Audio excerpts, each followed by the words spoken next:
आपके बेटे और आपके भाई अरविंद केजरीवाल जी ने जेल से आपके लिए संदेश भेजा है। मेरे प्यारे देशवासियों, मुझे कल गिरफ्तार कर लिया गया। मैं अंदर रहूं या बाहर, हर पल देश की सेवा करता रहूंगा। मेरी जिंदगी का एक एक पल देश के लिए समर्पित है। जिस व्यक्ति के ऊपर इतनी बड़ी इल्ज़ाम लगी हुई है, मैं मानता हूं कि नैतिकता के आधार पर उन्हें अपना पद छोड़ना चाहिए। अब स्पष्ट हो गया है कि आम आदमी पार्टी पूर्ण रूप से कुर्सी की दौड़ में है, जनता की दौड़ में नहीं। ये बाबा साहब डॉक्टर भीमराव अंबेडकर का संविधान खतरे में है। आओ मेरे दोस्तों, 140 करोड़ लोगों को कहता हूं, आओ इकट्ठे हो जाएं, वरना ये देश बर्बादी की तरफ लेके जा रहे हैं। ये सिर्फ और सिर्फ अपनी फोटो, अपने काम, बस और कोई काम नहीं।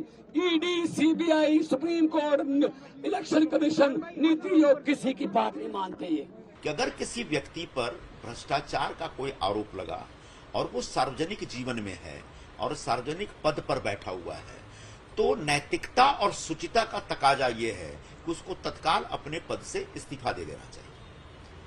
मैंने उनकी गिरफ्तारी के बाद, केजरीवाल जी की गिरफ्तारी के बाद कल जो जानकारी ली या मुझे मिली, उसके हिसाब से कुछ ऐसी तैयारी चल रही है कि जेल से ये सरकार चलाएंगे और मुख्यमंत्री पद से इस्तीफा नहीं देंगे। ये मुझे कहीं ना कहीं परेशान करने वाली बात लगी।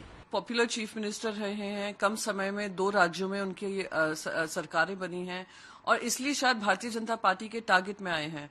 और सुनीता जी सही कह रही हैं, जिस तरीके से एक एरोगेंस आ गया है सरकार में, भारतीय जनता पार्टी को में खास करके, कि हमें कोई सवाल नहीं पूछ सकता है, कोई हम पे किसी तरीके का आरोप नहीं लगा सकता है, हम कोई इन्वेस्टिगेशन नहीं करेंगे। इलेक्ट्रल बॉन्ड्स जैसे इतना बड़ा भ्रष्टाचार हुआ है, उसकी इन्वेस्टिगेशन नहीं होनी चाहिए।